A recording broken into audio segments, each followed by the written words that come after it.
All right, hey guys. So we're in the 2017 C43, and what happened today was my screen was working fine, and all of a sudden, it just didn't turn on. The music was working fine. Everything's working fine. I tried the on/off button here. Nothing worked. Tried holding it down. Tried the volume button. Held it down. Nothing happened.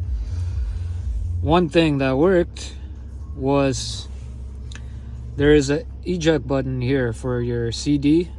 Press and hold down for about, I would say, 15 seconds or 20 seconds, and it turned right back on.